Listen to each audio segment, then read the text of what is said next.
Hello everyone, good afternoon. তো ব্লগটা আজকে একটু লেট করে শুরু করলাম। আমার অনেক কাজ ছিল আর অনেকটা ক্লান্ত হয়ে গেছিলাম।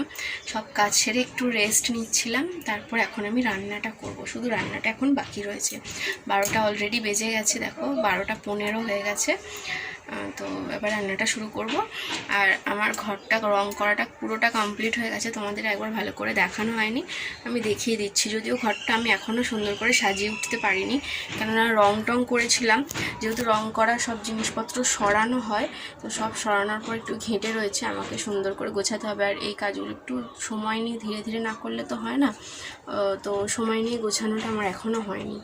যাই হোক, রংটা করা হয়ে গেছে, তোমাদেরকে একবার দেখিয়ে দিই, ঠিক আছে। আর আমার রং করতে কত খরচা পড়েছে তোমাদেরকে আমি বলছি। আমার রং করতে খরচা হচ্ছে এই 500 টাকার ভেতরে হয়ে গেছে সব কিছু। আর অনেকটা টাইম নিয়ে সময় নিয়ে আমি করেছি। এই না যে হুট করে কিনে নিয়ে এলাম, নিয়ে এসে সব করে ফেললাম, ওরকম না। আমার দেয়ালে অনেক জায়গা খারাপ হয়ে গেছিলো, সেগুলো আগে আমি মেরামত করেছি। মেরামত করার পর কয়েকদিন রেস্ট দিয়েছি, তারপর সব শেষে গিয়ে আমি রংটা করেছি। তো মোটামুটি 1 মাসের ওপরে, 2 মাস 2.5 মাস ধরে আমি টুকটুক করে কাজগুলো করেছি। তো যাই হোক, তোমাদেরকে দেখাই কেমন লাগছে তোমরা জানিও। আর বাকি আরও কিছু কাজ আছে, সেগুলো আস্তে আস্তেই হবে, তখন হবে, মানে যখন হবে তখন দেখাবো। তো তোমাদেরকে একটু দেখিয়ে দিই, চলো। এই যে দেখো, ঘরে ঢুকতেই এদিকে এগুলো সব হয়ে গেছে। গোলাপি রং করেছি, লাইট গোলাপি দিয়েছি। আর এইগুলো একটু নষ্ট হয়েছে, এগুলো আমাকে পরে ঠিক করে সমস্ত রঙগুলো তুলে ফেলতে হবে। এই দেখো, ইঁদুর ঘুরঘুর করছে। আর ওদেরকে এখানে জল দিয়ে রাখি, ওরা যখন ইচ্ছা হয় খায়, গরম পড়ে গেছে তো। আর এই যে রংটা পুরোটা কমপ্লিট। কেমন লাগছে জানিও। দেখো, ফ্রিজটা পরিষ্কার করতে হবে, প্রচুর ধুলো পড়েছে ফ্রিজে।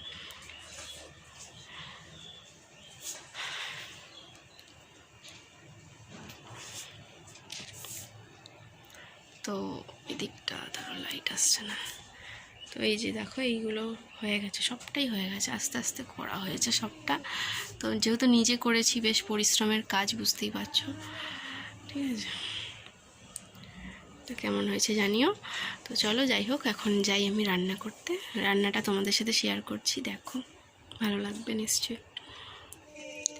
আজকে রান্না করব আলু দিয়ে, বরবটি দিয়ে, পোস্ত দিয়ে একটা তরকারি। আলুগুলো একটু সরু সরু লম্বা লম্বা করে কেটেছি, আর বরবটি, পেঁয়াজ, টমেটো কেটে নিয়েছি। তো তেল গরম হয়ে গেছে, তেলের মধ্যে দিয়ে দিলাম পেঁয়াজ, এরপর বরবটি আর টমেটোটা দিয়ে দেবো। তারপর আলুটা দিয়ে ভালো করে ভাজবো। সুন্দর করে ভাজা হয়ে যাওয়ার পরে তারপর আমি পোস্তটা দেবো। এর মধ্যে সেরকম কিছু আর কি স্পেশালি রান্না না, খুব তাড়াতাড়ি হয়ে গেল রান্নাটা, এবং খেতেও ভালো হয়েছিল, সুস্বাদু হয়েছিল খেতে। আর তাছাড়া ভাত করেছি, ডাল করেছি, ডিমের অমলেট করেছি, সেগুলো আগেই করে নিয়েছি। সব শেষে এই রান্নাটা হচ্ছে। এই রান্নাটা হলেই আজকের মতো রান্নাটা আমার শেষ হয়ে যাবে। আজ হচ্ছে আয়ুষের স্কুল ছুটি, আর কালকেও স্কুল ছুটি, তারপরের দিন আবার পরীক্ষা আছে। যেহেতু ও বাড়িতে রয়েছে, বড্ড দুরন্ত হয়ে গেছে আর খুব দুষ্টুমি করছে। তার মধ্যেই কোনো মতে আমি রান্নাগুলো কমপ্লিট করছি এবং তাড়াতাড়ি করার চেষ্টা করছি। দেখো, এখানে ডাল হয়ে গেছে, বিউলির ডাল করেছি, টমেটো, ধনেপাতা আর 5 ফোড়ন দিয়ে বিউলির ডাল করেছি। ডালটা আমরা একটু পাতলাই করি, আয়ুষের বাবা একদম পাতলা ডালটাই খায়, ঘন সেরম নেয় না বললেই চলে। আর আমি আর আয়ুষ দুজনে একটু মিডিয়াম ডালটা খেতে ভালোবাসি, খুব ঘনও না খুব পাতলাও না, যেই কারণে ডালে একটু জলটা আমাদের দিতে হয় বেশি করে। আর দুবেলা যেহেতু খাওয়া হয়, তরকারিটাও আমরা কিন্তু একটু বেশি করে তরকারি করি, যাতে একেবারে দুবেলা হয়ে যায়। ওবেলা রান্নার ঝামেলাটা রাখতে ইচ্ছা করে না, ওবেলা আয়ুষকে পড়াই বা নিজের মতো একটু সময় কাটাই, সেই কারণে। তো দেখো, এখন আমি রান্নায় যে রেগুলার মশলা প্রত্যেক দিন ব্যবহার করা হয়, সেই মশলাগুলো দিয়ে দিলাম। লঙ্কার গুঁড়ো, হলুদ গুঁড়ো, জিরে গুঁড়ো, ধনে গুঁড়ো আর নুন, সবটা দিয়ে এই যে আলু দিয়ে দিয়েছি। এখন আমি একটু ভালো করে ভেজে নেব, আর একটু ভালো করে ভাজা পর্যন্ত অপেক্ষা করলাম। এরপর আমি পোস্তটা দিয়ে দেবো। এই যে পোস্তর সাথে জল মিশিয়ে ভালো করে বাটিটা ধুয়ে নিয়েছিলাম, তো এটা দিয়ে দিলাম। এরপর আর ভাজবো না, আরও কিছুটা জল দিয়ে দিলাম। এরপর আমি ঢাকা দিয়ে রাখবো, আর নুন তো আগেই দিয়ে দিয়েছি।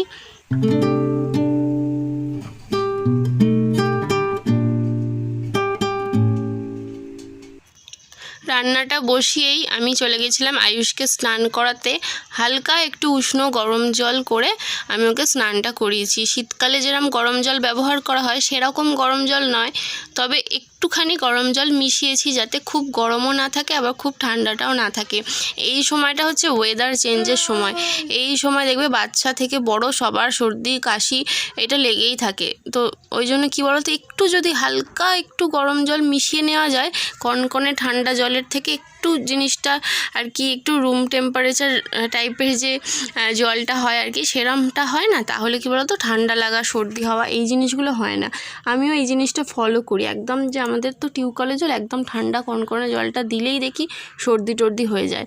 আবার একটু কোথাও গেলে সেখানে গিয়েও একটু গরম জল আমি স্নান করি। অন্য জায়গায় গেলে তখন দেখি সেখানকার জল হাওয়াটা স্যুট করে না, তখন যদি একটু হালকা গরম জলটা একটু মিশিয়ে নেওয়া যায় তাহলে কিন্তু শরীর খারাপটা হয় না। তো আমি সেটাই ওই জন্য ফলো করার চেষ্টা করি। যাই হোক, আয়ুষের এই যে স্নান হয়ে গেছে, এখন আমি ওকে খাওয়াবো, আমার রান্নাও হয়ে গেছে। তো চলো তোমাদেরকে এবার দেখাই যে কি কি রান্না হলো আজকে। এই যে ফ্রিজ থেকে আমি চাটনিটা বার করলাম, একেবারে অনেকটা করে করে রেখে দিয়েছিলাম ফ্রিজে। ঠান্ডা ঠান্ডা চাটনি খেতে না এই গরমে ভীষণ ভালো লাগে। আর এইতে রয়েছে পাঁপড় ভাজা, কালকে ভেজেছিলাম বাট কালকের অল্প একটু বেঁচেছিল, আবার আজকে অল্প একটু ভাজলাম। আর এই যে ডিম ভাজা তো আগেই দেখিয়েছি, ডিম ভাজা, ডিম সেদ্ধ, আর এই যে বিউলির ডাল, আর এখানে ভাত রয়েছে। আর এই যে তরকারিটা করলাম পোস্ত দিয়ে, আলু দিয়ে বরবটি দিয়ে পোস্ত দিয়ে তরকারি। তো চলো আমি আবার আয়ুষকে খেতে দেবো এখন। আয়ুষের ফেভারিট খাবার হচ্ছে চাটনি পাঁপড়, তার সাথে কি তরকারি থাকলো বা না থাকলো সেটা আয়ুষ দেখে না। যদি আলু সেদ্ধ ভাতও হয় ওর কোনো প্রবলেম নেই। এখন সময় হচ্ছে সন্ধে, এই প্রায় 6:30 বাজতে চললো। আর 10 থেকে 15 মিনিট পরেই আয়ুষকে আনতে যাব, ও পড়তে গেছে। তার আগে আমি ভাবলাম যে আমার সমস্ত কাজগুলো কমপ্লিট করে নিই। সন্ধেবেলাও কিন্তু বেশ কয়েকটা কাজ থাকে, সেগুলো সব কমপ্লিট করে আমি এই যে মুখ হাত পা ধুয়ে চলে এসেছি। এরপর পুজোটা দিতে হবে। সন্ধেবেলার কাজ বলতে এই যে বিছনাপত্র গোছাতে হয়, তারপর একটু ঘরটা ঝাঁট দিয়ে নিই, ঘর বাইরেটা একটু ঝাঁট দিয়ে নিই, দুপুরের কিছু বাসন থাকলে সেগুলো মেজে নিই, বাথরুমে 2 বালতি জল ভরে রাখি, খাবার জলের বোতলগুলো খালি হয়ে যায় ওগুলো একটু ভরে নিই, এই কয়েকটা কাজ। আর হচ্ছে বাইরে যে জামা কাপড়গুলো মেলা থাকে সেগুলো তুলে, আমার সংসারে খুব বেশি কাজ থাকে না। যেদিনকে দেখি যে খুব বেশি কাজের চাপ হয়ে যাচ্ছে তখন হয়তো কোনো একটা কাজ রেখে দিই, সেটা পরের দিন করব। এরকমভাবে মিলিয়ে গুছিয়ে হয়ে যায়, খুব একটা বেশি অসুবিধা হয় না। তো যাই হোক, আমার সমস্ত কিছু এই যে কমপ্লিট। এরপর চলো নাইটিটা ছেড়ে আমি সন্ধেটা দিয়ে নিই। আজকে সন্ধে দেওয়ার সময় ভাবলাম একটু ধুনো জ্বালাই।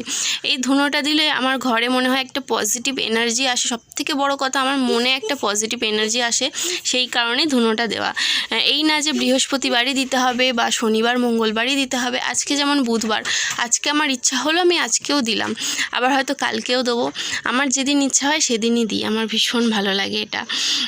তো যাই হোক, এখন আয়ুষ পড়ে চলে এসছে, আর আমরা দুজনে ডিমের ডেভিল খাবো বলে আজকে একটু ডিমের ডেভিল কিনে নিয়ে এসেছি, একটু টমেটো কেচাপ দিয়ে খেয়ে নেবো।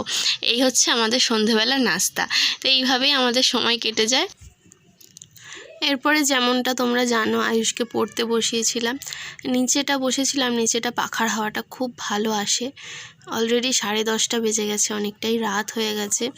তো আজকে ডিম ভাজাটাই করার কথা ছিল, কিন্তু আজকে একটু মাছ রান্না করব। ওর বাবা মাছ ধরে নিয়ে এসেছিলো ওই দুপুরের দিক করে, সেই মাছটা ধুয়ে ফ্রিজে রাখা রয়েছে। ওর বাবা অনেক করে রিকোয়েস্ট করলো যে মাছের একটু ঝাল করে দেওয়ার জন্য, নাহলে ডিমের অমলেট করতাম। তো যাই হোক, ওই যে কই মাছ। আর এখানে আমি সমস্তটা দেখো রেডি করে নিয়েছি। আদা রসুন পেঁয়াজ টমেটো পেস্ট করেছি, আর কাঁচা লঙ্কাগুলো একটু চিড়ে নিয়েছি। আর এখানে এই যে কড়া খুন্তি মশলাপাতি সব রেডি, এবার শুধু রান্নাটা করব। আয়ুষকে বললাম ওপরটা একটু উঠে তুই পড়তে বসো, নিজের মতন একটু পড়ছে, ওকে পড়ানো আমার হয়ে গেছে, তাও নিজের মতন লেখে, যা ইচ্ছা হয় তাই লেখে, ওই করে করে অনেক খাতা নষ্ট করে। তো যাই হোক, এখন সবটা রেডি, তো চলো রান্নাটা শুরু করা যাক।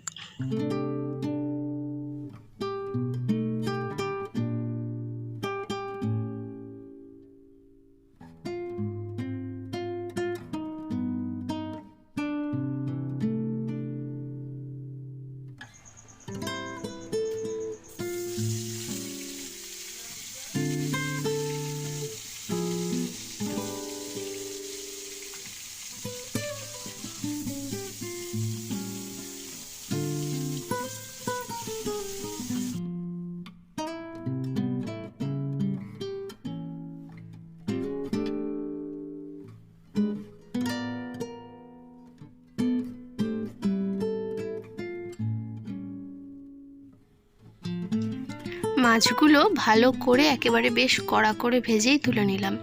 এরপর তেলটা বেশ গরম রয়েছে, তো গ্যাসটার জন্য একটু অফ করে দিলাম, না হলে মশলাটা পুড়ে যেতে পারে সেই কারণে।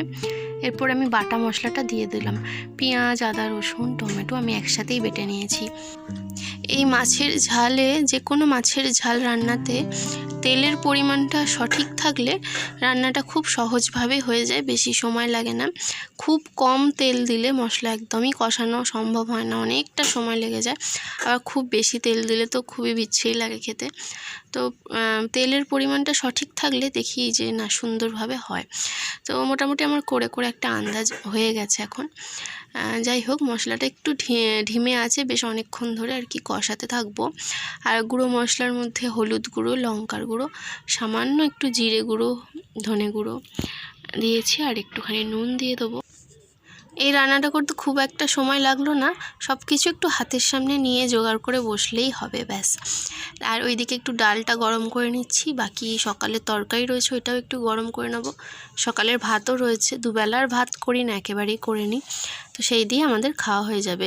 এই গরমটা পড়ার পর থেকে আমরা ভাতটাই খাই, আর যখন একটু শীতকাল থাকে তখন আমরা রুটিটা খাওয়া হয়, বাট ভাতটাই খেতে আমরা একটু বেশি ভালোবাসি বলে দুবেলাই আমরা ভাত খাই বলতে পারো। দেখো, এখন ভালোভাবে তেল ছেড়ে দেওয়ার পর আমি জল দিয়ে দিয়েছি। এরপর মাছগুলো দিয়ে দেবো। আমার হাজব্যান্ড বলে যে মাছ দেওয়ার পর 5 মিনিট একটু ঢেকে অল্প আঁচে একটু ফুটিয়ে নিতে, তাহলে নাকি মাছের ভেতর মশলাগুলো খুব ভালোভাবে যায়। তো সেটাই ফলো করার চেষ্টা করছি। 5টা মিনিট ঢাকা দিয়ে একদম স্লো আঁচে দিয়ে একটুখানি ফুটিয়ে নেব, তারপর তোমাদেরকে খুলে দেখাচ্ছি যে কীরকম দেখতে হয়েছে। আর আজকের ভিডিওটাও আমি এখানেই শেষ করে দিচ্ছি। দেখা হচ্ছে পরের দিন নতুন একটা ভিডিওর সাথে। তো এই যে মাছের লাস্ট ফাইনাল লুকটা তোমাদের একবার দেখিয়ে দিলাম। চলো, টাটা।